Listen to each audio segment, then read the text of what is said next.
Coming to you live from Radio Cayman Studio. For the record. For the record. Hear from your government officials, independents, and the opposition on issues that matter to you. For the record. Engage in an open dialogue between residents and lawmakers. For the record. For the record. Informative, impartial, insightful. This is your talk show. 1-800-534-8255. Your calls, your input. This is For the Record. And now, your host, Orit Connor.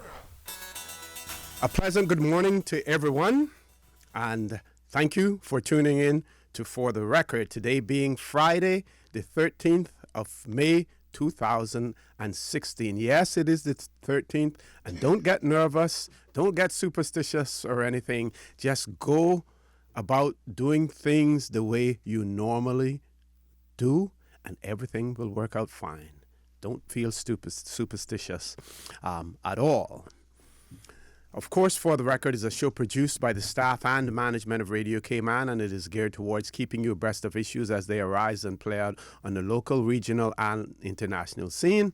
I'm your host, Orit Connor, and you're welcome to join me every Monday, Wednesday, and Friday from 7:30 a.m. until 9:30 a.m. Our phone lines are always open. There's usually that beautiful radio voice of Miss Susan Watson waiting to take your calls. You can call us on our toll-free number provided courtesy of Flo. That toll-free number is 1-800-534-8255. You can also call us on 949-8037 and 949-6990. And of course, if you don't like to talk on the telephone, you can email us at For the Record. That is one word, For the Record, at candw.ky.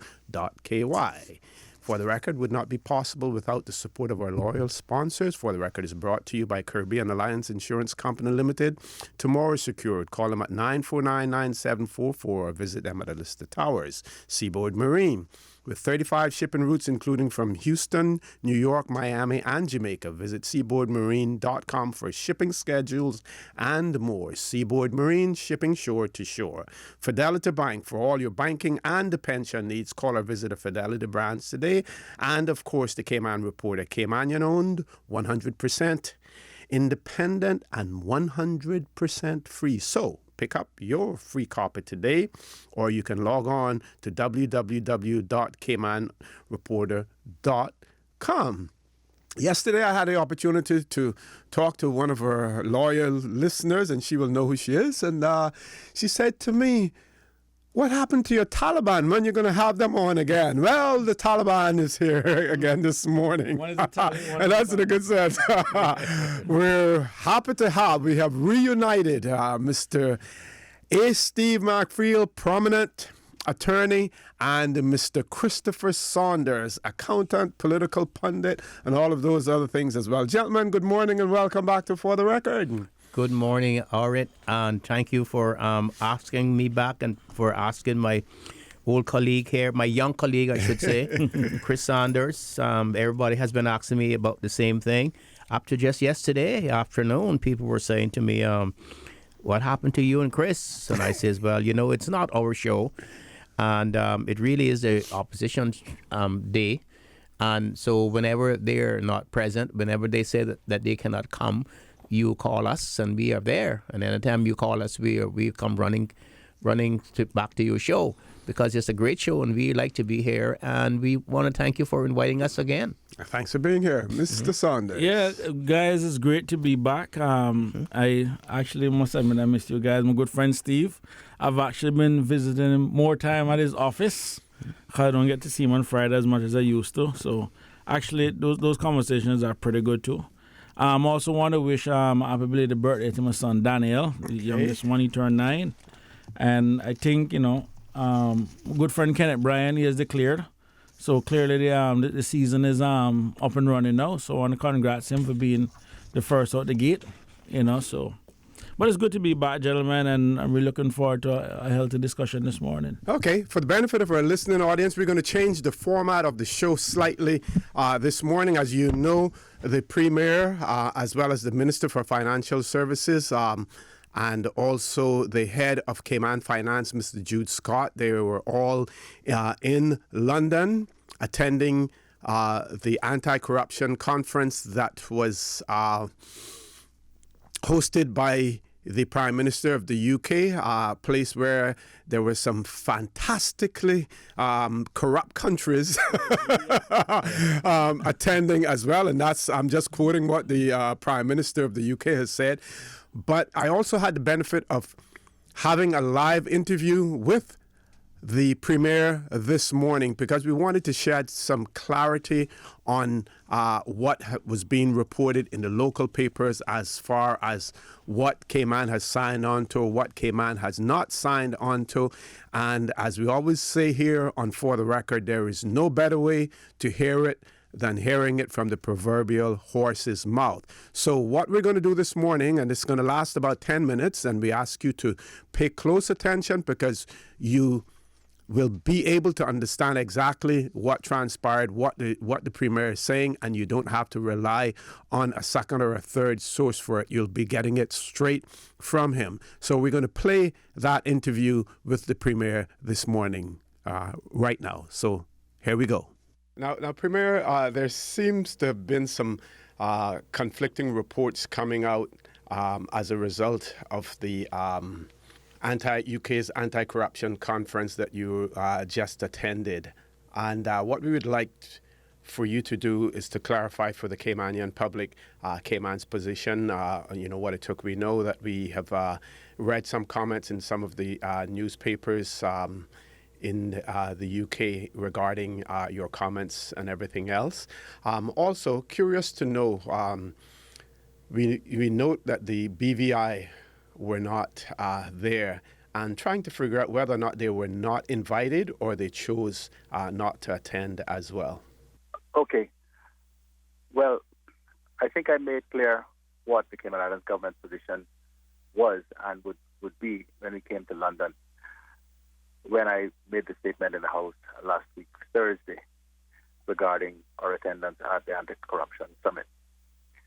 And that was that Cayman was prepared to be part of the international dialogue on how we can collectively topple global corruption. That is a laudable aim and goal, and one that all right-thinking people and right-thinking countries must subscribe to. But our position has been and continues to be that there needs to be a truly global standard that is established with respect to how this is done.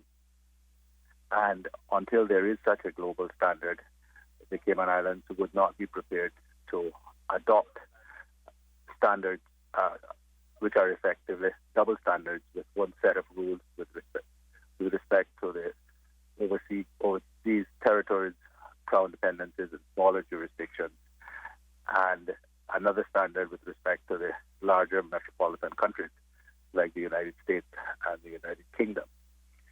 So there has to be one truly global standard. There is no point in the world having one set of rules which requires complete transparency, automatic exchange of information and the like, if it only applies to places like the Cayman Islands, while leaving places like Delaware, Wyoming, and Nevada in the U.S. Completely free from those requirements. All that will do is to create a sort of a regulatory arbitrage which will allow for those jurisdictions that don't have to subscribe to these standards to be more competitive because there's less regulation and there's less scrutiny with respect to what goes on there. And essentially what will happen in those instances are bad business and those who wish to pursue corrupt practices will simply migrate from wherever they are on the globe to those more secretive jurisdictions. Sorry, go ahead. Right. So that has been our position. We are completely on board with respect to an international dialogue about how we can collectively stamp out global corruption, but there must be a truly global standard adopted with respect to this before we will subscribe to it. What, if anything, has the Cayman Islands signed up to, or have we signed up to absolutely nothing? All we have signed up to is to agree to be part of this international dialogue. The reason I understand why the British Virgin Islands weren't invited was because they were not prepared to go that far, to agree to be part of this initiative, as it is called. Now, of course, we understood that the objective of the summit, the conference, would be to produce some agreement to which those who attended the conference would subscribe. You know, that's usually done in the form of a communique. So they did produce a communique which does commit those who have signed it to adopt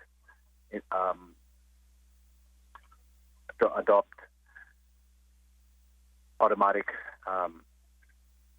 exchange of information with respect to beneficial ownership. I can say, though, that the Cayman Islands declined to sign such a communique, as did I think most of the overseas territories and the Crown dependencies, although I'm not quite certain because I didn't have that discussion with them after the summit.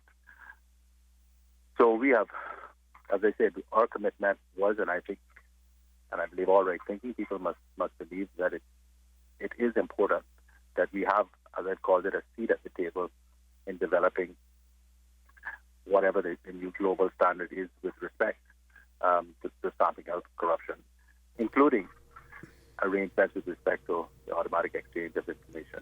But the standard, before we will actually subscribe to it, has to be a truly global standard. Mm-hmm. Mm-hmm. So the next step from here, where do we go? Well, I think we have to wait and see now what happens with respect to this commitment to continue this dialogue and discussion about developing this new global standard. I've said to the United Kingdom government formally in writing that we want to be part of that discussion and have a seat at the table. And I said so again very publicly yesterday in the few minutes I had to speak at the summit. As far as the United States involvement is concerned, how far that will go as far as being a deal breaker? Well, we'll see. The Secretary of State, John Kerry, was there yesterday, and as was obviously Prime Minister Cameron. Christine Lagarde, who heads up the IMF, was there. There were at least 40 countries represented. There were about 16 heads of state, including the presidents of places like Afghanistan, Nigeria, Colombia, Norway. So, this is a truly international dialogue that is being initiated at the very highest levels. I do believe it is going to continue to gain traction.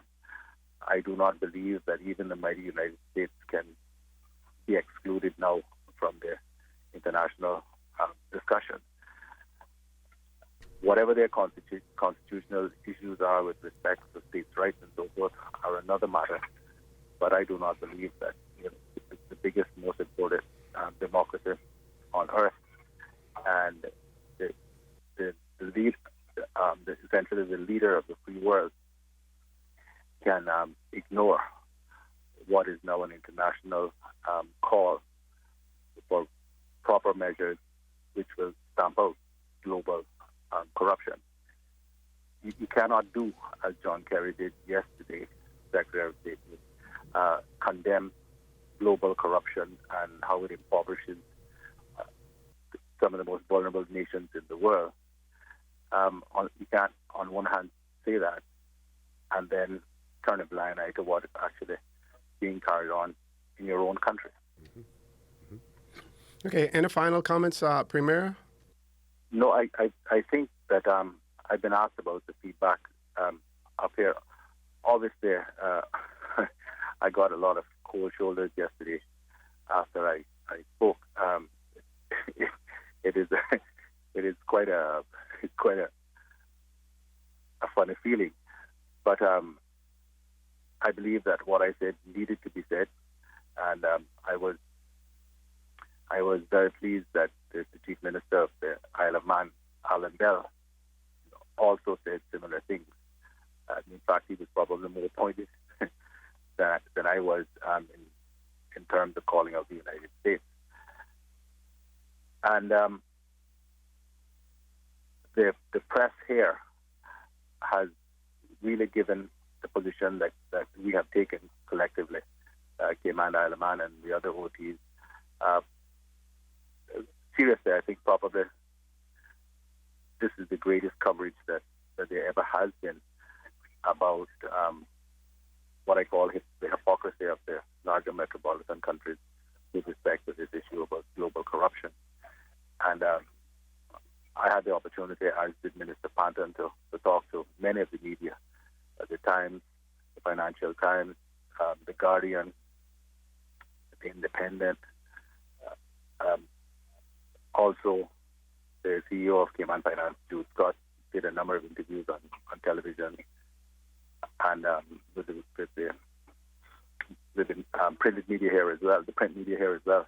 So overall, having been around this for a while, I think that we are finally starting to make an impression, certainly in the UK and I hope internationally, about the tremendous work and progress that overseas territories and Crown dependencies have done with respect to dealing with this issue of global corruption and tax evasion, and that the focus is now starting to turn on the larger metropolitan countries.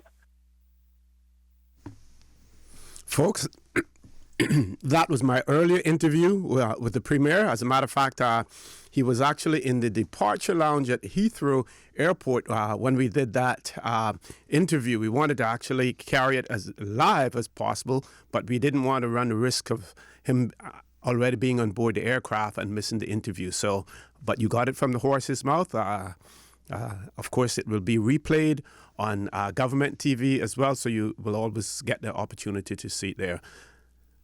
We're going to take a commercial break now. When we come back, we will be talking with our two guests in the studio, Mr. Macfield and Mr. Saunders. So please stay tuned. Good morning. Welcome back to For the Record. I'm your host, Stuart Connor. My guest in the studio with me, Mr. Steve Macfield, Mr. Christopher Saunders. And I'm going to solicit both of their comments on the remarks that were made by the Premier this morning. Well, I have to congratulate the Premier for standing up to these people. Although I was a little disappointed that they only gave him something like 4 minutes to put his case on the world stage. Mm-hmm. That is not a long time, and that means that if they only gave you 4 minutes, they didn't want to hear what you had to say. But I have to congratulate him for standing there because, you know, he made a statement. He said you get very lonely when you go against the grain. When you back these nations yes. and people is very lonely. Well, you know, I tried to tell people that a long time ago. When I appeared before the United Nations Decolonization Committee on behalf of the Cayman Islands, and when I appeared at the overseas countries and territories meetings, and similarly to what the Premier is going through now, when they wanted me to sign the joint position paper. Mm-hmm.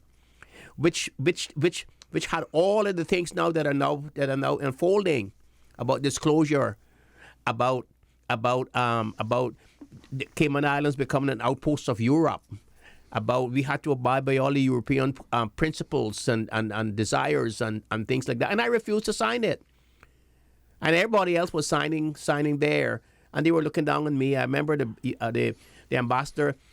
The British ambassador for the European Union was saying to me, "Why is it that I will not sign?" Of course, I didn't have any permission from cabinet to sign, and I think you had a death in your family in New York. Yes. And I said, well, you know, the cabinet secretary is not there right now, and he's away attending to a tragedy in his family, and the Premier has a tragedy in his family. they did not know that I was not an elected member of the government. I was only representing the government, but I was not an elected member. And it's a very, very, very lonely position when you not Take a stand. take a stand, and the 1,000 people are marching on this street, and you are going on the other street by yourself. It's a lonely. I have to congratulate him. But what is happening now is that there is an international realignment of the whole economic system, and they really want to control the flow of money. That is the whole thing. That is the whole thing. And we are in a very vulnerable position because our people are not like they were British Virgin Island people. We are not as nationalistic as they are. Because I know them, I've been on the world stage with them, and we are not as nationalistic as they are. They have said, no, we're not signing up to anything. We're not going that far as Cayman is going. And so they were not invited. And they're the ones that have been hit harder by the Panama Papers and revelations there. Exactly. Exactly. And so it's left to see now what the Premier did say is what I have been saying to you all along, and what you had said last time I was on here. It's going to be automatic. The information, it's going to be automatic in real time. And once the dust is settled, we are going to be the guinea pig again in the Caribbean. We are going to be the ones that they are going to say, well, look what Cayman has done. But what they have done is they have forced us in this position because, like, I want to say to your listeners, do not forget that we are a colony. We are a colony. We do not have our own economic, political system. It belongs to somebody else. And we have to do what they tell us to do. Exactly. Chris? Well, first of all, I think I joined Mr. Macfield in congratulating the Premier on standing. And I will leave it at standing. Because, the thing about it is I'm glad to see in the interview that he called Delaware and Nevada by name, but yesterday he got up and it was just kind of that more apologetic tone. And the thing about it is, and I guess my approach is different, and maybe there's a generational gap, or maybe it's my time that I spent in New York or whatever, we were a little bit more confrontational. And I guess that's where the Trump and the Hillary Clintons and those kind of people come out from. But the thing about it is, I'd be curious, one, where's the courts in all of this? At the end of the day, there are still privacy concerns that are there. You know what I mean? And the thing about it is, they need to understand also, or fully understand, and I think this is where the PR machinery and the lobbies comes into effect in terms of where the tax codes in these respective countries is what caused this problem. And no one want to get up and say to them, guys, listen, you need to also look at your own tax reform. Every election cycle, tax reform is a big thing in all of these countries.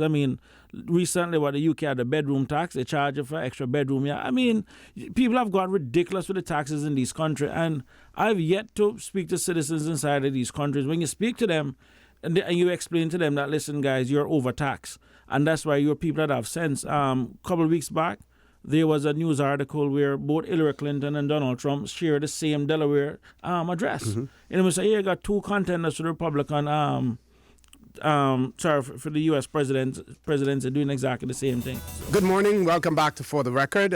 We have one caller on the line. We're going to take that caller, and then we're going to have Mr. Christopher Saunders complete his comments because we had to cut that short going to the news. Caller, good morning. Welcome to For the Record. Good morning, Brother Woosey. How are you doing? Fine, sir. How are you? Okay, not too bad, Mr. Chris. Brother George, morning. Good to hear you, sir, and talk to Mark. Good morning to you, my friend. Yes, sir. Good day. I'm kind of upset this morning. I was listening to the panel last night with Minister Rivers talking about the pension. I got 3 quick questions, and then I'll hang up. Then hear your reply. She said that when you retire at the age of 65, then you have to wait 2 years again before you can receive your pension. They will send it to wherever you're going if you're leaving the island. Now, I know particularly, and I can call the country because there's nothing wrong. I know Honduras does not have anything in place for pension for people. She said that they will send it on to the pension companies down in the country wherever you go. What happens, gentlemen, to someone that is 65 years old, waiting to retire? They got plans to do something with their pension. They got to wait 2 more years till they get 67 before they can claim it. What happens to that money if they die? That is what I would like to hear, because they're saying that they just revised this pension thing, the law. And the part with that, people need just waiting to reach 65 so that they can claim something. There's no guarantee that you're gonna live to reach 65 to get your pension. And when you get it, you still got to wait another 2 years. Can you gentlemen explain that? Maybe because what some people are saying, I can't pay pension and save $15 in the bank a month. Why does it got to be compulsory that you pay pension? That should be left up to the person if they want to pay or not. Maybe some can afford to pay pension, but they can put a little $50 in the bank every month.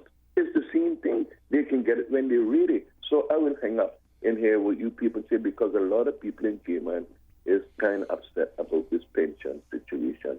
Brother Chris, I need you to call me as well. Thank you. No problem, Brother George. Well, what I'm going to say on the pension is pretty brief, because I have a complete different view on pension, and since that's going to be something that's going to be, I guess, a major campaign issue if I do decide to run, but just to kind of briefly put it out there is that, one, I would very much like to do away with the pension system as it is stands right now. I would very like to make it optional and give people an opportunity to bring that money back home and basically invest in their countries, and then at the same time look at certain initiatives within the government, such as floating things like government bonds and so forth, to basically encourage people to invest that money locally. I can't sit down and support any system that sends 10% of our payroll every month out of this country, and then people inside this country is basically struggling to find money to invest in other stuff within the country. So simply put, George, I completely disagree with it. Any law that requires 50 amendments in such a short period of time, clearly there are issues with that law. And my view is that, I'm going to support Caymanians being in charge of their own money. Simply put, $1 today in 25, 30 years is going to be worth a lot less. And if people are struggling right now on 100% of their salary, why does anyone honestly believe that investing 10% of your salary 25, 30 years in the market conditions that we have right now will guarantee anybody even anything in which to properly retire? And then when you look at what the maximum pension you can probably draw, and you compare that to maybe even the health insurance premiums that people have to pay, you're basically just getting a pension just in order to pay a health insurance premium. So there are clearly some structural issues within the economy.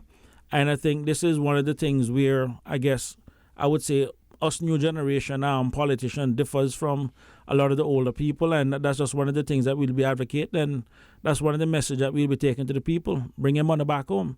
Be in charge of your own retirement. You know what I mean? And not leaving a bunch of people that I don't know to manage my money and tell me what's best for me in the future and my golden years. That's just my view. Well, George, I don't know much about the pension law because I've been following it. But one thing I do know, George, is that one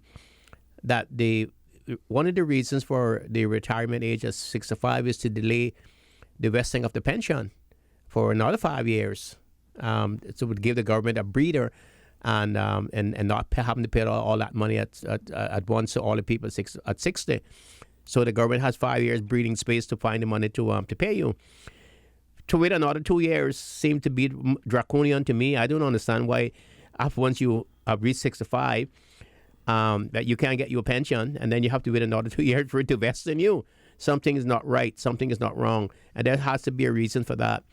And one of the reasons for that, I believe, is that the pension scheme is not very funded, and people have been losing money. I agree with what Chris has said.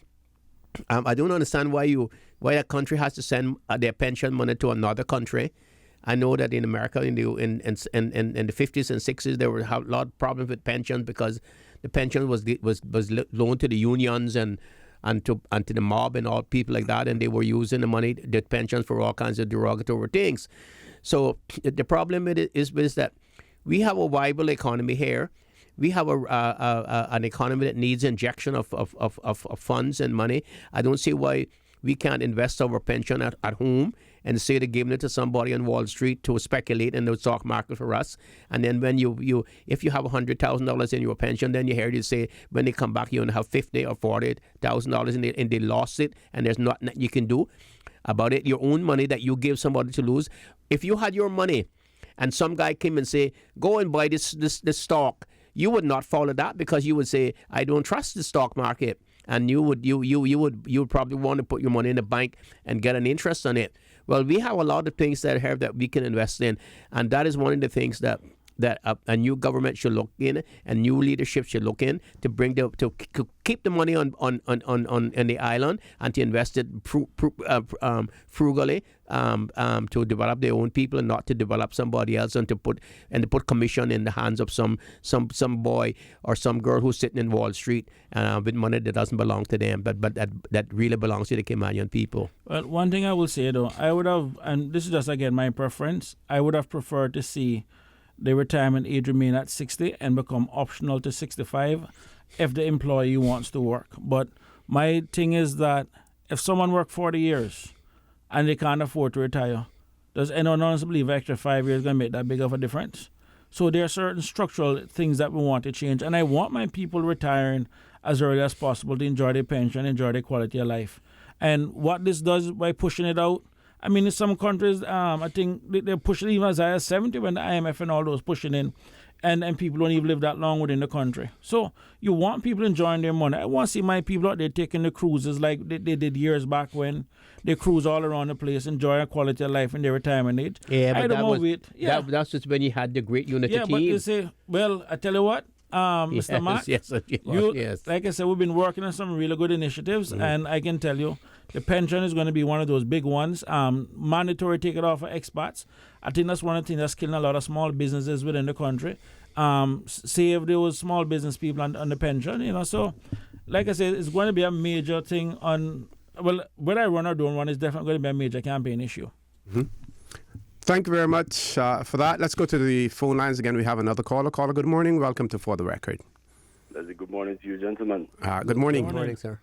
Finally, I'm able to talk to you guys on the other side of this phone. You should know who it is by now. Of course.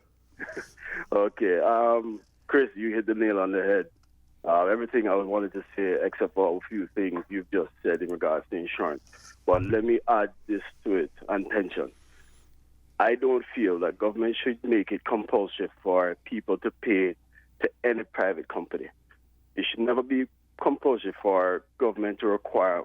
It should never be that government should require people to pay to pension and that kind of thing to private companies. If you're going to make it compulsory, government should be running it. Government should be handling it. That kind of thing. Whether it's health Social insurance, Security. life insurance, that kind of thing. So whatever you want to call it, government should be the one who benefits, and people, that way the people benefit from their own funds. I don't like the fact that private companies can send our money elsewhere, waste our money, and then at the end of the day we end up with less money than we put in the first place. I'll leave the gentleman with that. Mm. What about something similar to 401k? Well, the thing about it is, OC, and just give me a little minute to kind of tell a little story. And this story came out during the old financial crisis where this German tourist went to Greece to vacation. The husband arrived before the wife, and while he was waiting on the wife to come, he drove out to the countryside, and he saw this nice little bed and breakfast. And they went inside there, says the owner, this place looked nice, romantic, remind me of where I fell in love with my wife. She hasn't arrived yet. I would very much like to, maybe stay here, if the wife is okay staying here. And he's like, well, why don't you leave $100 deposit, walk around, if you like it, I'll apply the deposit to your stay, and if not, I'll give you back your money. The minute the German tourist walks out, the owner runs to the milkman and said, all that milk you delivered for me, here's the money that I owe you, here's $100. The milkman runs to the mechanic, I remember my van broke down and you helped me fix up, here's $100 I owe you. The mechanic runs to this professional lady, well, all that counseling I needed him was having problems with my wife, here's $100 I owe you. The professional lady goes back to the hotel owner. Well, remember the few nights I had to get a room from you to, help with counseling for all of that kind of stuff. Here's $100 I owe you.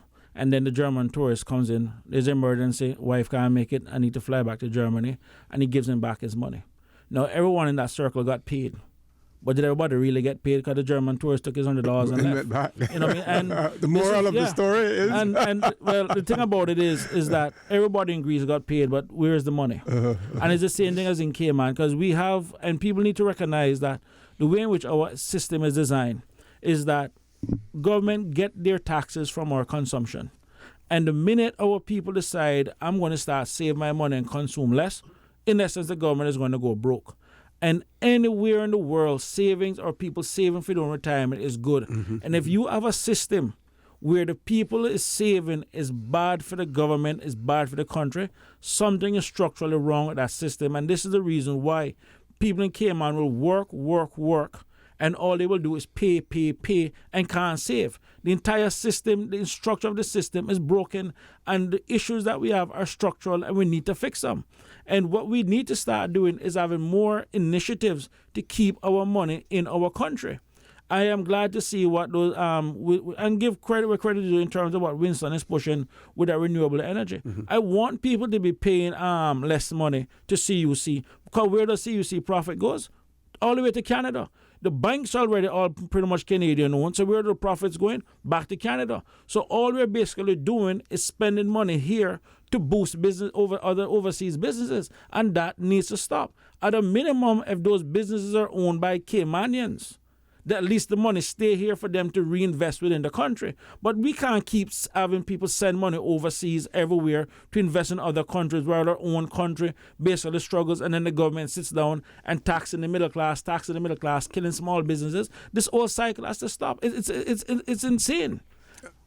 Do we have one caller who has rejoined us as well? Let's go to the phone lines. Caller, welcome back to For the Record. Yes, sorry, gentlemen. Another thing I forgot to ask you all is, the question is, if that country doesn't have a pension system in place, like I call the country name, and I know a lot of people is going through that, what happens to that money and what happens to the people? How can they get their money? Because what she was saying, the Minister Rivers was saying last night, is that what some people used to do, they used to go off the island 3 months, collect their pension, and then they would come back and resume work. And start to work again. So they say they stop all of that now. But why for 2 years this person need their money now? So what happens to that money if that country doesn't have a pension situation in place? How can the people get their money? And why is the 2 years? Thank you.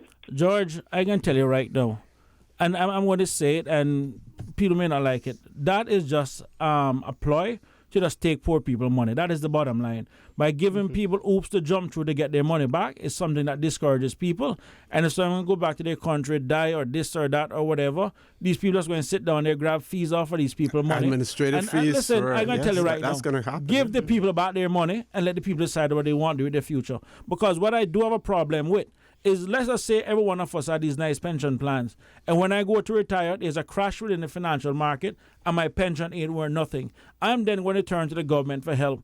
And at that point, I would have worked 40, 45 years, not paid 1 cent to the government for Social Security or nothing, but the government still has a responsibility to look after me if I'm old and indigent or something else. So why can't the government sit down, implement a Social Security system, take 1% or 2%, set that aside to help people out within the country, and I say 1-2% from everybody, local and expat. You understand? At least pay into that Social Security system and take something back. But once again, everybody must make something except the government of the Cayman Islands, which is, in a sense, the people of the Cayman Islands. The system takes too much from our people, and it needs to stop. This pension, I never supported it from then, and it's even worse now where the stock market ain't giving diddly. Yep. I am getting statements telling me that I am losing money, and I'm paying somebody to make me lose money. Yeah. I can take that money and put it on my mattress, and it'll be better off. And then they're going to send me some long story about, well, the market, this, the market. That, listen, I don't need nobody to manage my money. I can do that myself. And Caymanians have been doing it for decades by themselves, and they were better off. No. So you know what? They can keep it, because this is one of the things that needs to be repealed in this country. This pension law needs to go. Folks, and I guess caller, that if there's no institution, no pension institution that's comparable to us there, that they can send the pensions over there that can dispense the money to the people. They'll have to send it to some agency or to some stuff in Honduras, and then they'd probably charge them a fee. And it'd be like what happened to us in the turn of the century when a lot of Caymanians went to work over in America in the Panama Canal and all those places, and they had a little pension and Social Security, and we didn't have any institutions here to dispense it. They sent it to certain people, and what certain people would do when it came, they had the authority to go and find these people and to give it to them, and they would give it to them and make it believe that they were giving them their own personal money, and sometimes they would take your land too and say, listen, I have, you're getting old right now, and you don't have anyone to look after you. I'll give you £2 or £3 a month until you die. And little did people know that £2 or £3 was not the person's personal money, was money that came from America or from Panama with their pension or Social Security. What a scam. So it'll probably be similar to that. Yeah, what a scam. Folks, I want to remind you that you're listening to For the Record. I'm your host, Stuart Connor. My guests in the studio with me this morning, we have Mr. Steve Macfield, Mr. Christopher Saunders. Please stay tuned. For the Record, we'll be back shortly. Good morning. Welcome back to For the Record. We're going straight to the phone lines. Caller, good morning. Welcome to For the Record. Good morning to you, Mr. O.C. Good morning, sir. Good morning to Mr. McField. Good morning, sir. Good morning to Mr. Todd. Morning, my brother. I suppose I've been indicated by clarion call for so many years about the pension thing and the health insurance also. And as I've said repeatedly, the answer is direct income tax. You said up 1%, and I'm glad you got up and you said what you said, because you have trumpeted something that I've said all along. Make it a social services. If you don't want to call it social security, you say might be called mimicking the United States or whatever. And health and education, it's simple. It would be less than what is taken out of people's salaries now. I've said it from the beginning. 3% to education, 3% to health, and 2.5%, 8.5% of everybody's salary, flat across the board. If you want to drop off another 0.5%, make it 2%, and you must pay. If you don't pay, you don't have any more jobs. You can't stay here if you're a work permit holder. It doesn't matter whether you're earning $5,000 a day or $5 an hour. It must be paid. And that was good, just as you said, towards the government taking up the slack when you have finished your working days and they reach the 65 and say, well, I want to get the money now, or there is disability so you can get it earlier, just like in the United States. And that has been my clarion call from beginning. Throw away this thing, no. Call it, repeal it, rescind it, whatever you want, fancy words you want to use, end it. And get the money home. I'm sure your channels, you, Mr. Matthews, a lawyer, and Mr. Saunders is an accountant, so he's a qualified man there, he knows. There are channels to get that money back out. There are ways and means, and you have to pay some money as breaking contracts or whatever you call it, but get it back. The government can't demand it because it's the government who made the law to begin with. And it's mandatory. I know of no other country. I've lived and worked in 4 countries that visited work. If you're paying a mandatory pension, it is to the government as a tax. Pensions are voluntary. The United States is still with that. It's voluntary. Some companies have a plan. You join it. You can refuse to join it. When you can say, I'm going to do my own savings. You have retirement accounts, and the IRS will give you allow for that when you make up your returns. If you have a retirement account, IRA they call it. Yep. And you still pay into your Social Security as well. And you still pay your Social Security, but that is your choice to have that fund, a private voluntary thing. So pensions is nothing new in other countries. Mr. Maxfield made a good point when he talked about who was going over the Panama Canal. My uncle did that, but he went over to live in the United States. Father's eldest brother, he worked on it, and one of my father's other brothers got the yellow fever and died there. Or malaria, I can't remember. It's a long time ago, 1911. And then Uncle Joe received his put in Social Security, but he just continued living in the United States. And also my grandfather, William, of course, records on this are very sketchy, but I know for a fact my grandmother used to talk about it. And my mother also, he went over to help to build that bridge. And there were other older Caymanians, but this is way over 100 years ago. It was finished in 1907. Mr. Flagler's famous bridge to Key West for many years, the longest bridges in the world. Of course, it's a series of bridges from island to island. I think the longest stretch was only 2 miles or a mile and a half, but it was 68 miles long, the railway bridge to Key West. It was destroyed in the 1935 October. With the hurricane in the United States, one of the worst ever. And they received pensions, they received the Social Security, and a lot of older men who sailed on American flag ships, their only source of income up to 35, 40 years ago was the Social Security they were getting because our plan wasn't in effect yet for the seafarers and all that. And many of them, that's their source of income. They had never lived in the United States, but they sailed for years on American flag ships. I can think of several right now. They're long gone home to glory now, but I can think of it. But I'm glad you're having this conversation, and I'm glad they're moving forward with some effort in trying to solve some of the problems.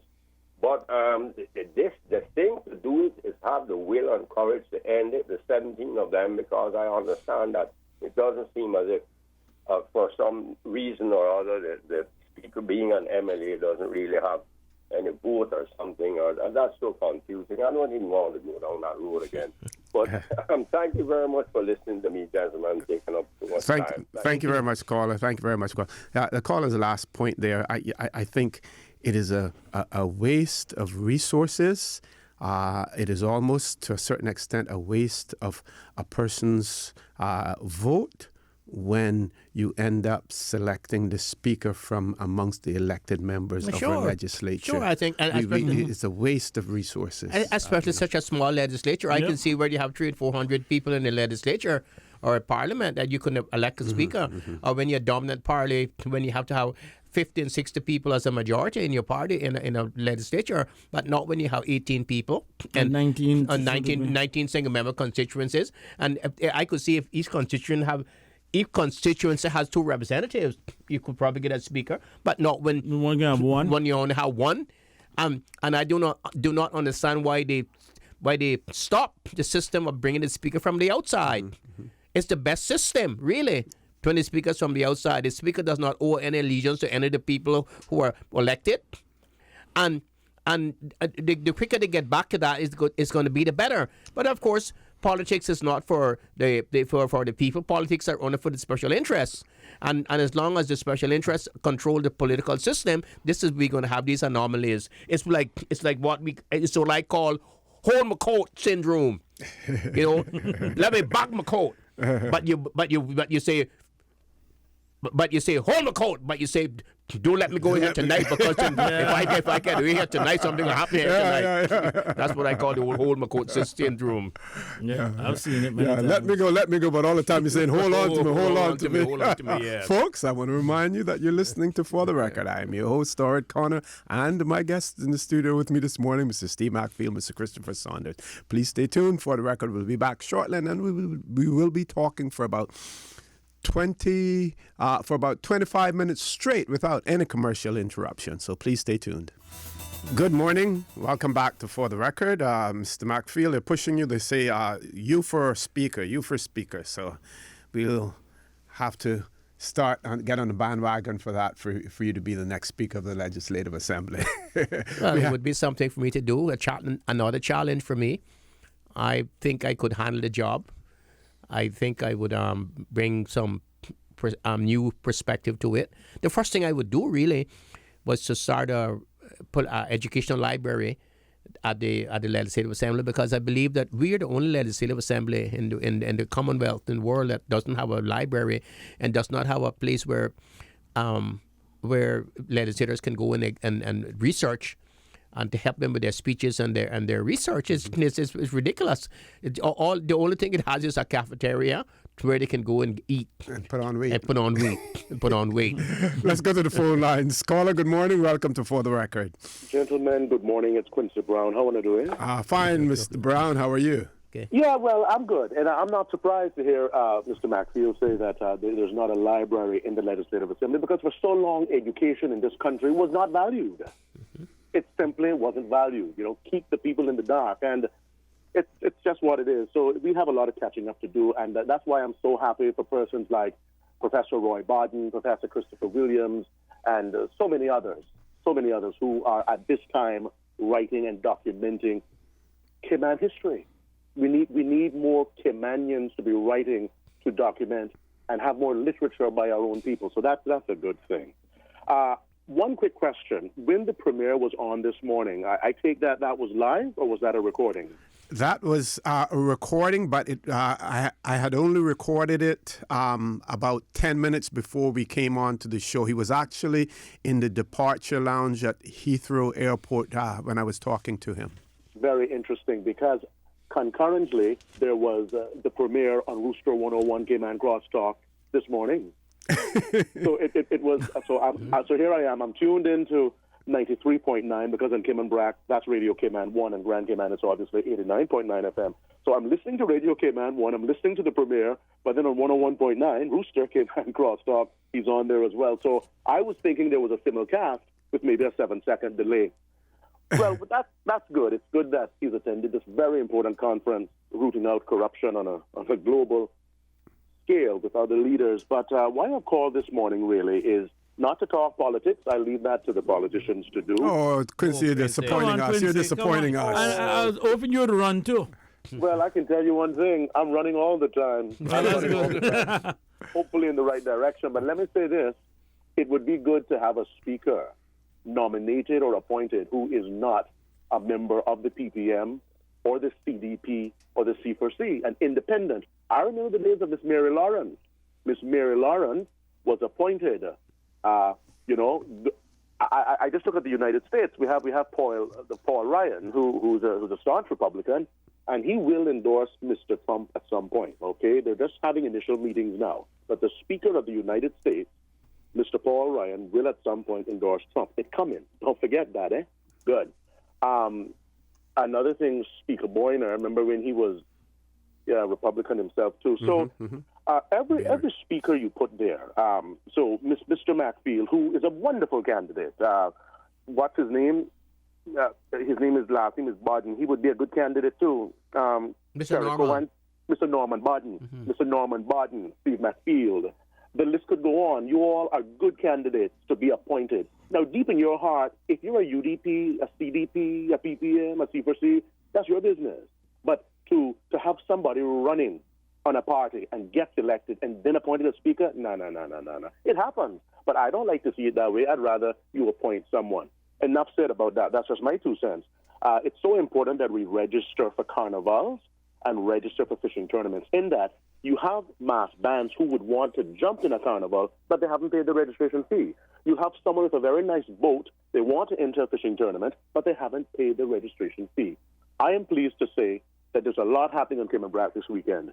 It's weekends like these that our economy is boosted. We have Brac Canal, the Brac Carnival. Mm-hmm. A lot of people coming over. The flights are full, hotels are full, condos are full, restaurants are doing well, rental car companies, no cars available. The fishing tournament, I'm the tournament control operator here, and I want to say that there are 25 boats registered on Cayman Brac and Little Cayman waters. So it's all good, and I'll let you know perhaps on Monday who won the tournament over here. So Monday's a holiday. Monday is Discovery Day, yes. So we'll have to wait till Tuesday or Wednesday. But in any case, it's a great weekend for Cayman Brac. If you guys have the time to come over, please know that you're welcome to come to the beautiful sister island of Cayman Brac. All right? Thank you very much. Thank you very much. 2 more callers. 3 callers. First caller, good morning. Welcome to For the Record. Morning, OC. Good morning. All right. Morning, Chris. Good morning, Mr. McField. Good morning, sir. Good morning. Morning, Mr. H. Speaking of Speaker of the House, I totally agree that it should be somebody from the outside. And I think Mr. McField would be that perfect person to be Speaker of the House. Mr. McField, I got a question for you. Yes, sir. We brag about we are under the same ruling of our government is the same Westminster-style type government. Mm-hmm. But I noticed that in the UK, their parliament consists of the House of Lords and the House of Commons. Mm-hmm. Now, the House of Lords, they usually make the laws for the establishment, which are the big, rich people. Am I correct in saying so? Well, the House of Lords is the upper house, and the House of Commons is the lower house. The upper house, the lower house is the House of Commons is the elected house, and the upper house is the appointed house. Right. The appointed, okay. Hereditary. And hereditary too, where you inherit the seat from your father or grandfather or your family. That's the House of Lords. Yes. Hereditary. Yes. Fair enough. So how does our law here function? How does our parliament here function with one, we would say, not appointed, elected? Our leading government are elected, and we have an opposition, and all that opposition does, as far as I'm concerned, sit in his seat, get paid to point finger at the ruling government, and they never bring. I mean, looking at the country, looking at the situation we're in here today in the Cayman Islands, we have we're in big trouble. We are in big trouble. I don't hear any of these which politician at what level in our house supposed to be looking out for the middle class that's being depleted and the poor. Well, at what level do our elected members take a stand for us? The people. Well, that's not the fault of the Westminster system. That's the fault of the people that you were elected. The political principle usually is that opposition is a government in waiting. In other words, if the government falls tomorrow, they can step into the seat and follow and form the new government. That's why you always have shadow ministers. That's why you always have shadow ministers. The opposition would have a shadow minister of health, a shadow minister of tourism, and so forth, and he would speak to those things in the legislature. We don't do that here because we're not mature enough, and and the people here do not understand how the political Westminster system works. It's really a personal system. It hasn't matured from the old colonial system that we had before, from the old Westry system that we had before, where we went in there and we were it's like they say in the 60s, we were an extension cord for somebody else, and when we couldn't speak our own minds and do what we have to say. That's not the Westminster system. The Westminster system is a great system because the opposition always keeps the government in line, and if the government slips, they can bring the government down tomorrow, and they can step in and just seat as the government. And the speaker is also there to protect the rights of the opposition as well, because they're in the minority. Exactly. Fantastic. But my concern here is we go, year after year we vote in a new government, but I don't see their concern lies within the people. Well, let me give you an example. Let me give an example of what I've been saying. You would agree with me, and this is I don't want you to agree with me to say that you do agree, but you would agree that the Constitution is the highest law of the land. It's the supreme law of the land. Yes? I do agree. Yes. It's the law from which all law flows. Everything that you do legally in the country flows. It's the law that sets up the legislature. It's the law that gives the governor the power. It's the law that gives the cabinet its power. It's the law that gives everyone their power in the Cayman Islands. Okay, you will agree with that. Okay? I totally agree, yes. The Constitution says that there shall be, it directs the legislature to pass a law to put into place district District council. district councils Advisory to district advise the elected people in the districts. And your representative, my representative, refused to abide by the Constitution. So The Constitution also says that the Legislative Assembly can pass a law to protect the people working in the public service jobs, and to say that those jobs has to be for Caymanians only, reserved for Caymanians only. And our elected people refuse to pass that law to give the Caymanian protection that they need. And they say it's not discriminatory against other people. In other words, where the Constitution says that the governor shall appoint the commissioner, that may be true. But it also says that we can pass a law to say that job for commissioner has to be a Caymanian. And we have refused to do that. Well, look at the U.S. government. For you to work for the federal government, you've got to be a U.S. citizen. Yep. Caller, we're going to ask you if you can leave us there because we have several other calls lined up. Thank you, Mr. McField, and I want to keep coming back on it and keep educating our people. Thank you, guys. Thank you. You all have a nice day. Thank you very much. Next caller, and we're asking all of the callers to try to be as brief as possible so that we can accommodate everyone. Caller, good morning. Welcome to For the Record. Good morning. Good morning. Good morning, ma'am. You knew that I am on the line. No. And I'm going to hold you to it, but you let me say what I have to say. And I read it all to Mr. McField. Good morning. Good morning. Good morning, ma'am. Ms. J. Hi, Mr. McField. I need to change your name to Ask Steve. Okay, that's a new show. We need to have a program with you at least once a week here on Radio Cayman, Ask Steve, because then we Caymanians are here just floating and questions that we need answered. We just can't seem to get them answered sometimes because we elect these people and they forget about us. Anyhow, you know the hurricane season is almost upon us. I've come out here and I complain about all these trees hanging out the main roads.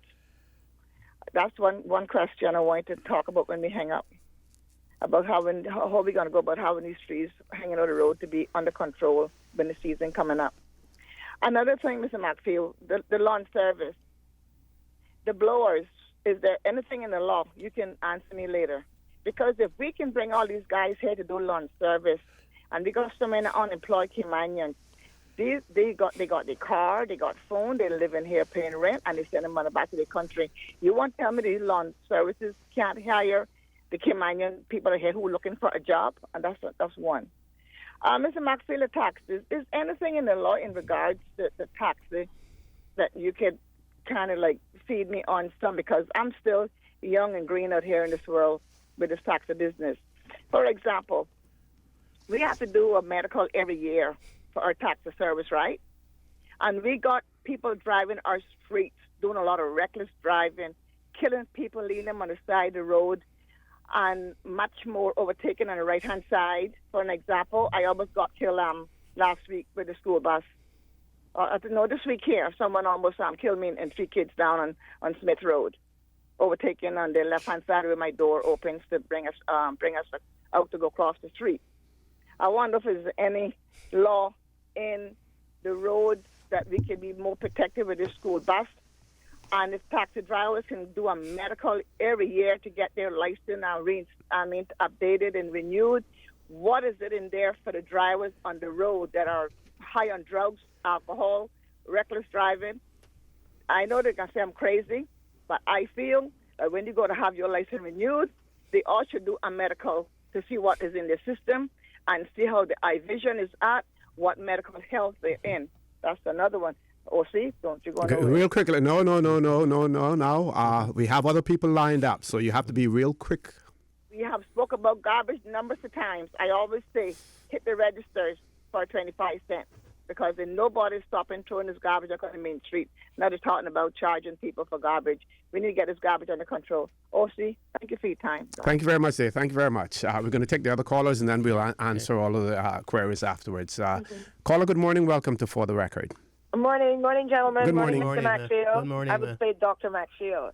I'm listening to you on the radio. Hi, Mr. Sanders. Morning, darling. Morning, sweetie. People are suggesting that Mr. McField do Speaker of the House. I will not support him in that department.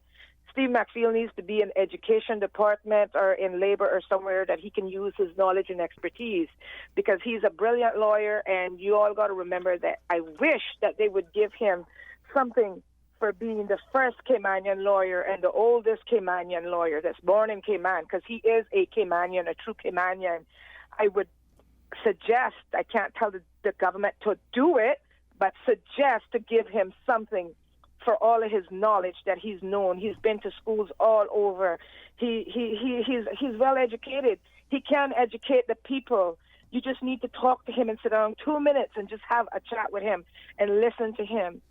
If he doesn't know it, well, then these lawyers that come in here, they don't know it. Trust me, Mr. McField has it down pat, they would say. Mr. McField, I nominate you to run for Georgetown because you are a Georgetowner. And I asking you, I don't care how old you is, because the older, the better you get. You have a good day. Thank you very much, caller. Thank you. Yeah. Thank you. Caller, good morning. Welcome to For the Record. Hello? Good morning. Good morning. Is that me? Yes, you are. That's you. I was just overwhelmed by that comment to endorse Mr. McField to run for Georgetown. I'm loving it. And this is Kenneth Bryan. Good morning, gentlemen.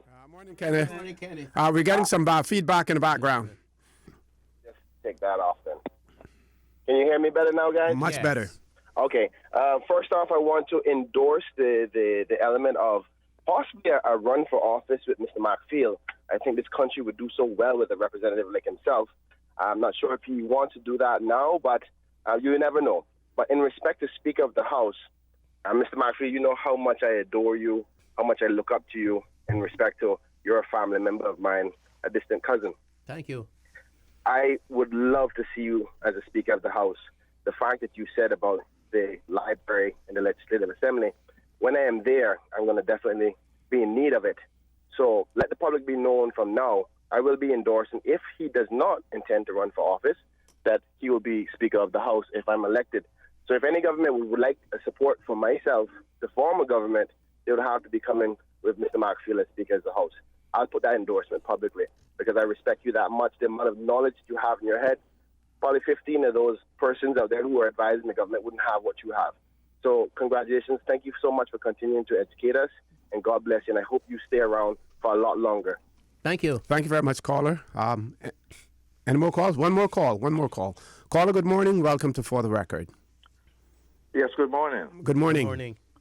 Yeah, well, that always sounds nice, Steve, when you get picked up like that. It's too bad it doesn't lead any place.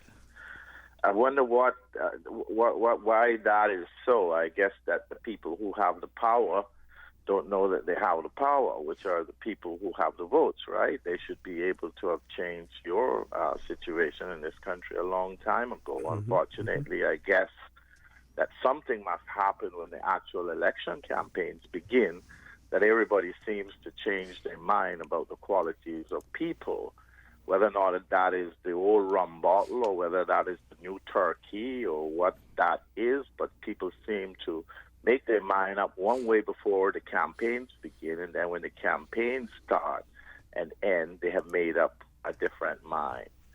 So the mindset at the moment seems to be very interesting, however, that people are finally beginning to see that without ideas that we're not going anyplace, without people who have access to information that is correct and make that information available, we're not going anyplace.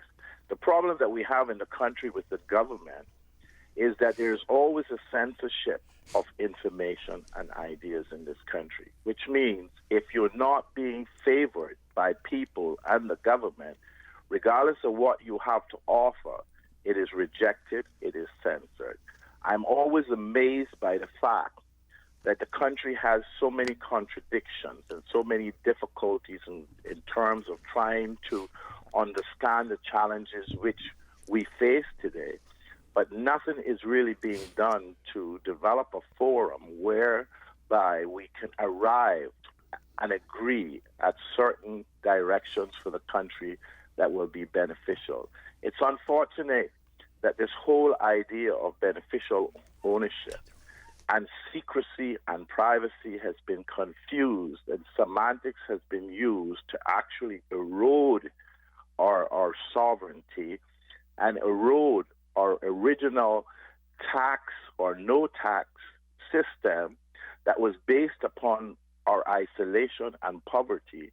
The British government had nothing to do with us over those years, formative years, in terms of the development of the Cayman Islands. But as soon as we become developed, they come in and they start dictating.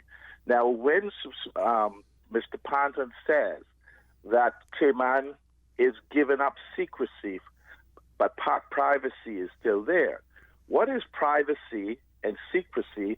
He needs to define. He needs to define for me what privacy is, because if you're saying that privacy is secret, which means you have a right to privacy, which means you have a right that what you do in your home, for instance, is not revealed to the public. It's not known to those who are not a part of that particular domestic situation. So we have already him coming in and using semantics between secrecy and privacy. So, Mr. McPhail, my great cousin, I'd like you to explain to the audience in legal terms the differences between privacy and secrecy, and why, if we get rid of secrecy and hold on to privacy, what exactly in the world does that really mean? Or is the chicken now becoming the egg? Thank you. Thank you very much, caller. Thank you very much for that. Mr. McPhail will be able to respond to that soon. But Mr. Saunders, in the meantime, actually, I just want to. I think one of the previous callers I spoke about the Westminster system, and I think it's important to highlight that the Westminster system calls for a bicameral system where there are two houses, a upper house and a lower house. And if you look at the UK and other places with it that use the Westminster system, where they have either the House of Lords in the UK or Senates in other places, I think a Senate is one of the things that we should consider in Cayman, for the simple fact that, one, it allows us to basically draw on a lot of talents that we have that necessarily do not want to go to the elected route. In some places where you appoint people to the Senate, they can basically be elected as ministers. So I think it's always good where at least you have the option where if you have a lot of talent in your country, or there's a particular talent that you lack from within the elected house, that you can appoint someone to the Senate and then bring them over into cabinet as a minister. In most places, the Senate positions are unpaid positions, so it's not as if though it will be an additional cost. But I would love very much for us to move one day where we do have a Senate, where we can appoint a lot of people with a lot of talent, a lot of knowledge, who have decided to just either depart from the competitive politics or not go through the political system, but still has a lot to offer within the country. I think that's definitely one of the things that we do need. One of the things the last caller had raised is in terms of the lack of awareness or the lack of education. If you look at Porter's book in terms of competitive nations, one of the things that they speak about is the think tank, where you do have a group of people that get together and basically look forward. You get some of your best minds. I don't want to say the brightest minds, some of your best minds. It doesn't have to be people who are educated or anything, but people who are bright, people who understand a lot of stuff, as a lot of knowledge. And you get those people in a room and you start looking down the road, creating a proper vision for this country. But for whatever reason, and I don't know what it is, and I've never been elected to Legislative Assembly, but the minute people get elected to the Legislative Assembly, it is almost as if though they have a monopoly on brightness or sense within this country, that when you speak to them, they just don't want to listen. So, like I said, we just need to find a way to get more people to participate in the process.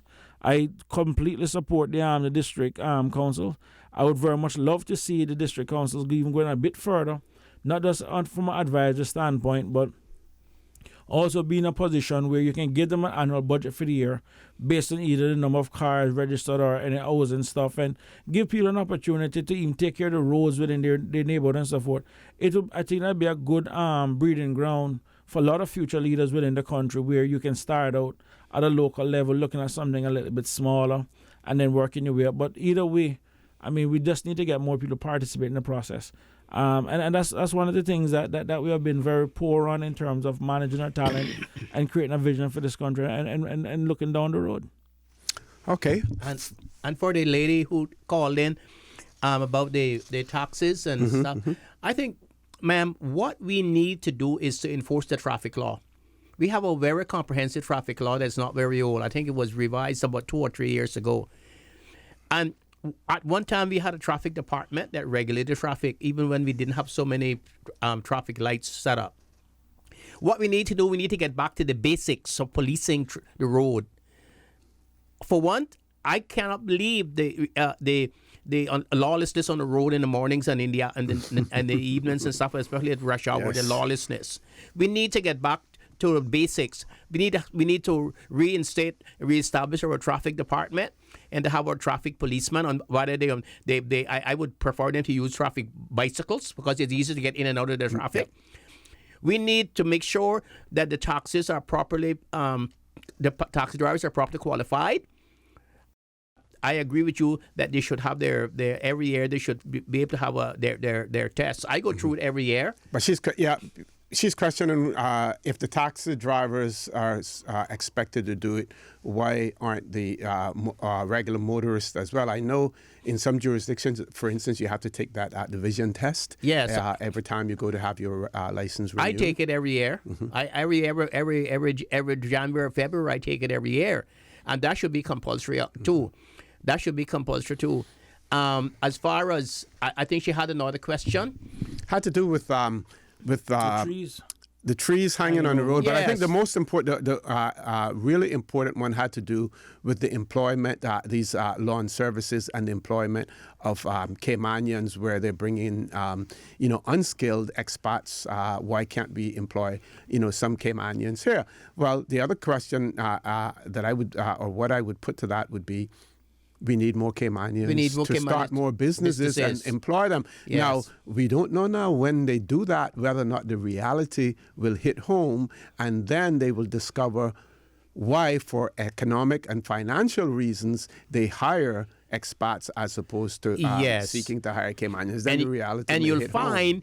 find that the person will come from another country where he's unemployed, where his father was unemployed, his grandfather was unemployed, and he will come to work for $2.50 an hour just to be outside of that country and to be in this country, even if he's not making any money, but he's getting some food and some clothing and a place to sleep. Yep. They'll find that reality too. Okay, we're going to take a commercial break now, a little bit early, so that when we come back, we can go straight through until the end and continue to talk again. But we're going to hold off on the phone calls for now because we want to talk about, when we come back, we want to talk about the constituency boundaries, the electoral boundaries, the house-to-house enumeration that is going to take place, that the elections office is embarking upon as well, and none other to talk about that than member of the Electoral Boundary Commission, Mr. Steve McField. So please stay tuned.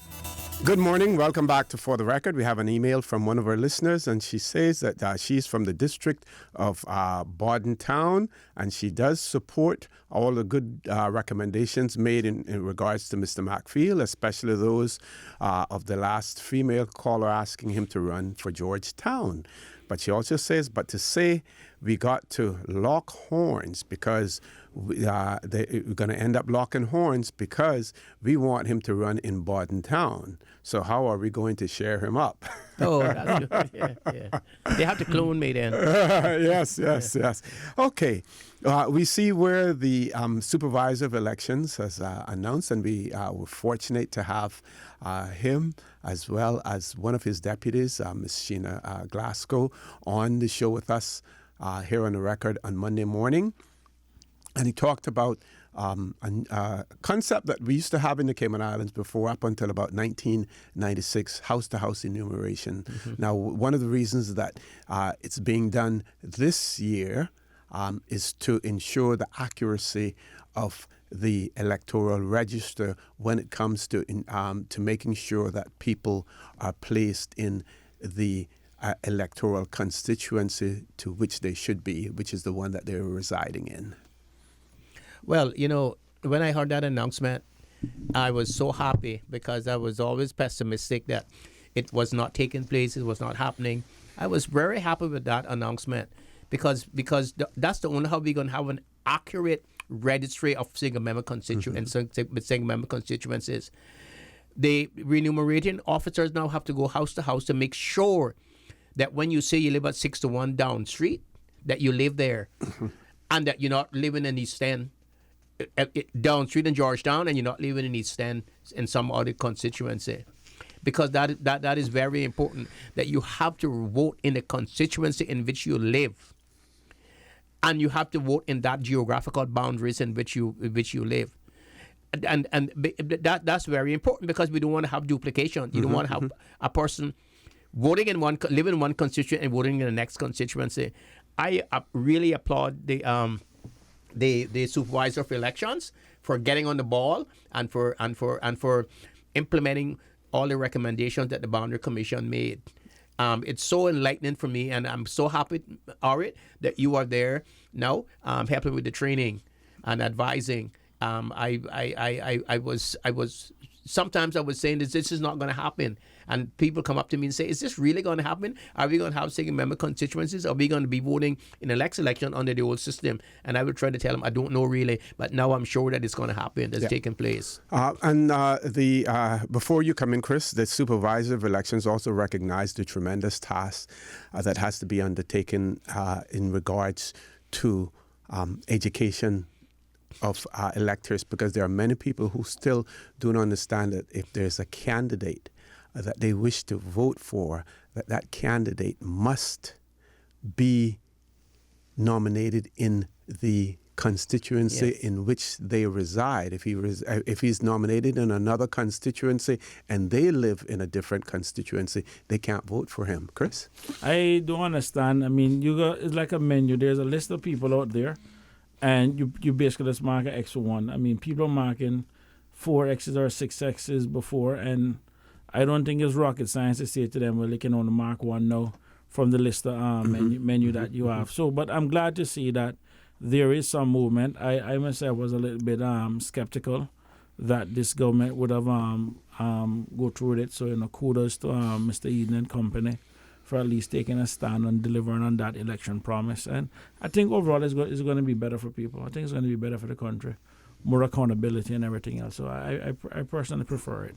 As far as the accuracy of the electoral roll is concerned, there's going to be much more scrutiny, I believe, because of the size of the constituencies. Yes. So before, if you lived in Georgetown, or if you say that you lived in Georgetown, it may have been extremely difficult for someone to challenge whether or not you live there. But now, because those constituencies are much smaller, 900, anywhere from 900 to 1,200, 1,300 electors, you will know. And, I'm made to understand that the elections office is already receiving notifications from people to say, I see this person's name on the list here, but that person does not live in this area any longer. No longer lives in this area. And I need to change mine, but mine is still in Bodentown West, from northward to my Lower Valley. Okay. From the time I got registered, it's been. So even though your address has changed, you're still in the same constituency. I'm still in the same, but I still need to move it officially, though. Okay. And the other thing that the only thing that bothered me with the announcement was the fact that the elections office is leaving it up to the people who are signing for elections to determine whether they are qualified or not. And I think that the elections office should be in a position to give people advice as to whether they should be nominated or not. And you're talking about candidates, in terms of nomination. Now you recall that in the 2013 election, we had there was a form that we asked candidates to complete, and it was simply on a voluntary basis. It was simply on a voluntary basis for them to complete that. Some completed it, some didn't. We saw at the end of the day that we ended up with a challenge. That's right. In the courts as far as qualifications are concerned. Do you think that it would be a good idea to have such a form enshrined in the law to make it mandatory for each candidate to complete that as far as their feelings that they're qualified? Definitely should be enshrined in the amendment to the law. I think there's a big. And it should be one of the first things if you're seeking nomination that you have to sign, and you have to sign it in front on the penalty of perjury. Mm-hmm. If you don't tell the truth, it should be an offense if you tell a lie on that form, mm-hmm. and you don't disclose the whole fact and the truth. Chris? Your position. I think part of the issue is going back to why we're here. And people are now going to be because of the ruling that happened with between you and Rivers. Because of that ruling, a lot of people are going to be afraid now to challenge anything within the court system because of the whole awarding of costs. We've had 2 challenges so far that I'm aware of, and at both times, the people who were unsuccessful are basically ordered to pay costs.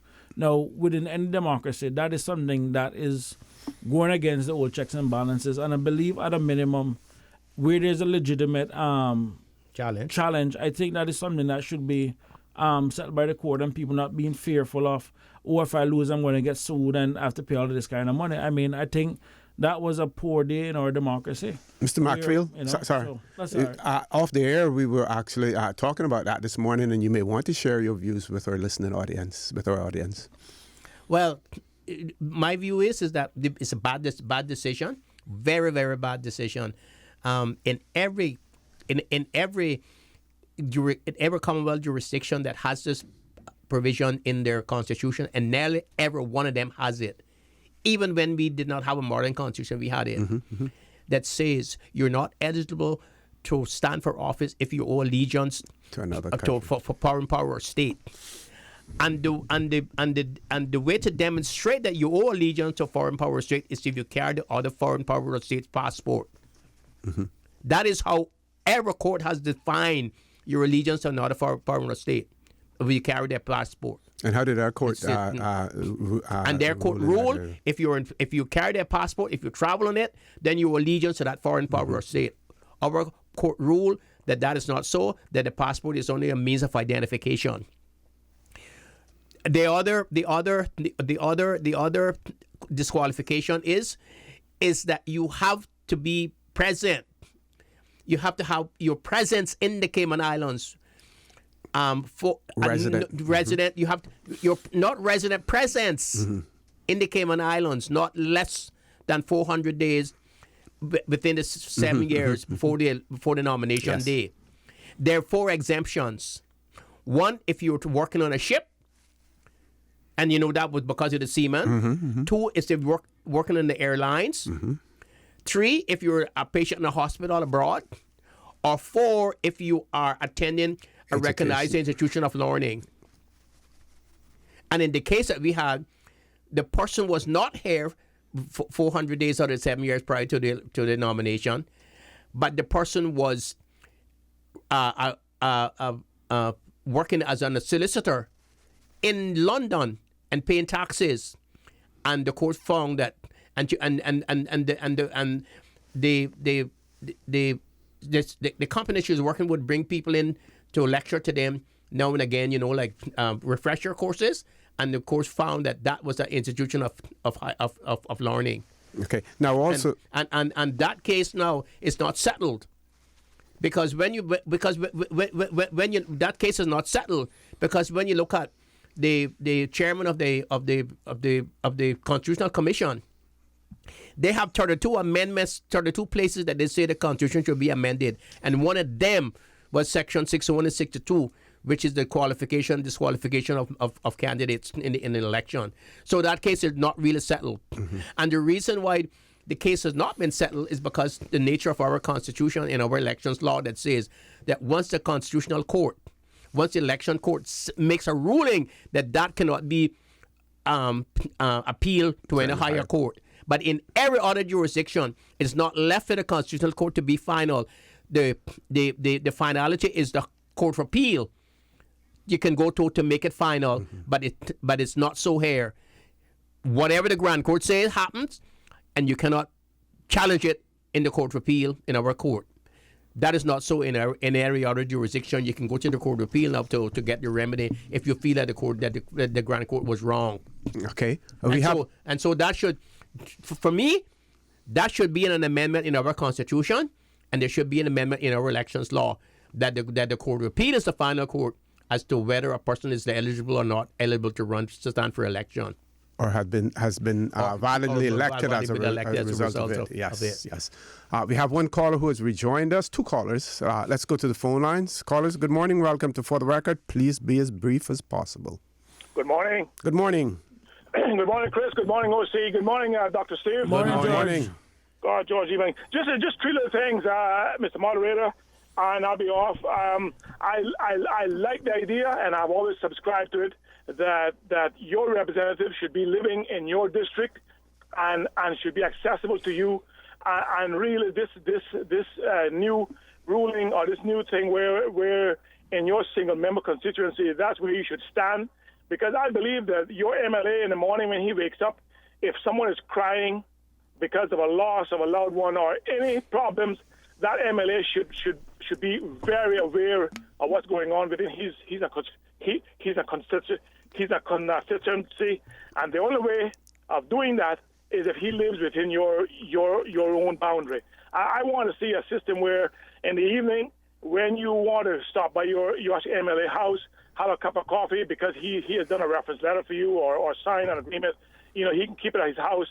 You can drop it off in the morning. In the evening, you can stop by and then I should pick up the paper, have a cup of coffee with him. That's when you can discuss your gripes and what needs to be done within the district. That's when you have proper representation, and that's what I'm going to stand for. I also want anyone that I be with, because I shall be standing, the speaker must be from without the house, because that's when you have very impartial rulings and you have professionalism brought into the national parliament. Mm-hmm. And also, one other thing I would want a standing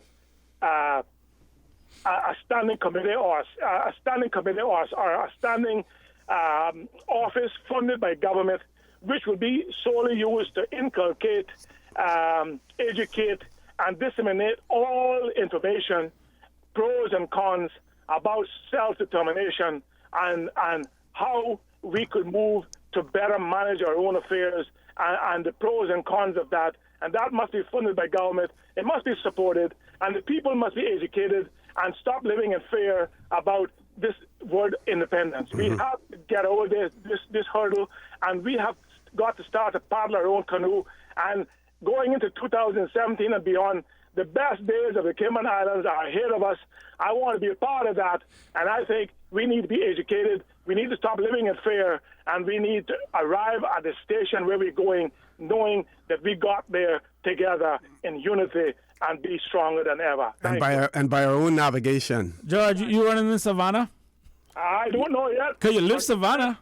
Where I said, yeah, that's right. I'm going to do it. Yeah, so I guess if you put it out there like that, and you say you're running, and you live in Savannah, I guess then I can probably say that you are running in Savannah. Because if not, somebody going to come back and use this recording against you. Yes, if you run someplace else. I should be running in the area that I live, because in the morning when I wake up, I want to be able to know who's crying, and I want to be able to help them. Because I shall be working day and night to give proper representation. So thank you very much, caller. Thank you, caller. We have two more callers, so you have to be just one caller. We're going to ask him to be brief also. Caller, good morning. Welcome to For the Record. Yeah, good morning. Good morning, sir. Morning. Yeah, how are you gentlemen doing this morning? Fine, and yourself? Okay, I'll be brief, especially to my good friend Steve Wooders Zorman in West Bay. Hi, how are you, my friend? I haven't seen you for ages now. No. We need to get that cup of coffee and sit down and have a good chat. Yes. But just briefly, what really annoys me, what I seen I think it's the Compass about 2-3 days ago, about almost 90% of the prisoners are Caymanians. Yes, that was the report. That was in the report. I would like to know and see exactly the statistics, how they come to that, actually... arrive at that conclusion that we have 90%.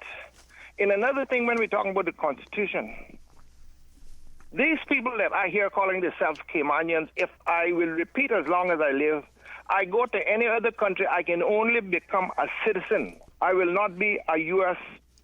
American. I can only be a citizen, a British citizen.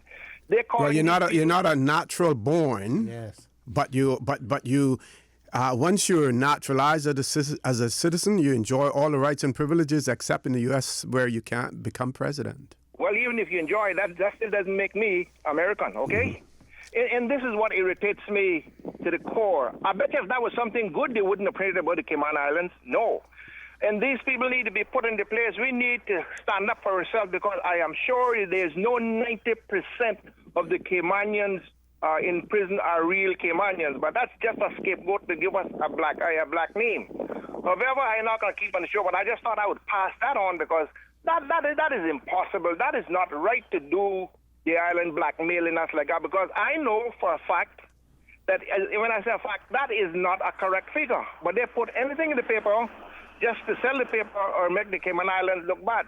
Gentlemen, thank you so much. We'll talk later. Thank you very much, caller. Your point is well taken. What one of our listeners says that they receive $400 a month from the government, and they can sometimes they can't even go to CUC with that $400 because their electricity bill is more than that. So and that's in relation to talking about pensions and stuff like that. I want to give both of you gentlemen. I know with the two of you on here, we never have enough time, but I want to give both of you an opportunity for final comments. Well, I know it's getting late now and we have to go, but I would just like to leave your listeners with a little quote that Professor Cornel West from Howard University said. Yes. And he says, you cannot lead the people if you don't love the people. And you cannot save the people if you cannot serve the people.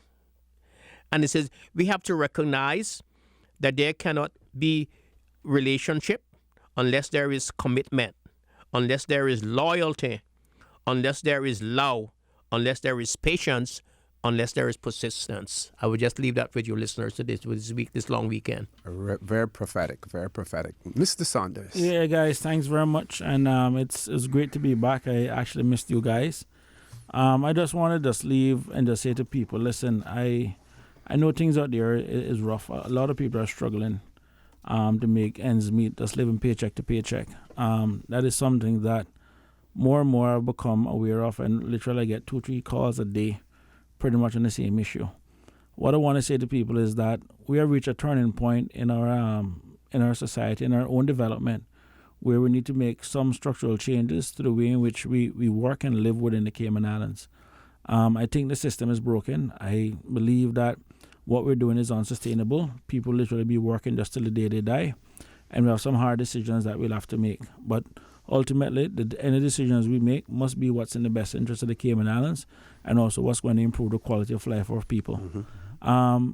I don't want to criticize anyone that's elected, that is there or has been there before, for the simple fact that I believe deep down inside, somehow they believe that what they were doing was right. At the end of the day, it is still public service. It is not easy putting yourself out there and going through this. I know sometimes I criticize the premier, but at the same time, I always like to remind people, Alan still gave up 16 years of his life. He could have been going out there, becoming a multimillionaire lawyer, and he still chose to serve the country. And what we have within our politics, it is an adversarial system. We do have differences in policy, we do have differences in processes, and we do have differences in vision or where it is that we believe the country should be going. So it's not about, this one or that one, but pretty much the issues. Again, like I said, even before on the pension issue, I think we need serious reform. I very much like to bring all of that pension money back. I like for people to invest in their own country. If they want to even put on an extra room, build an apartment, or something that will provide for the income, that is what I think we should be doing. And that's the kind of stuff we should be looking at. But we just can't keep sending money overseas and then going back and borrow at 6% or close to, when we can keep the money here and even the government turn around and borrow at 3%.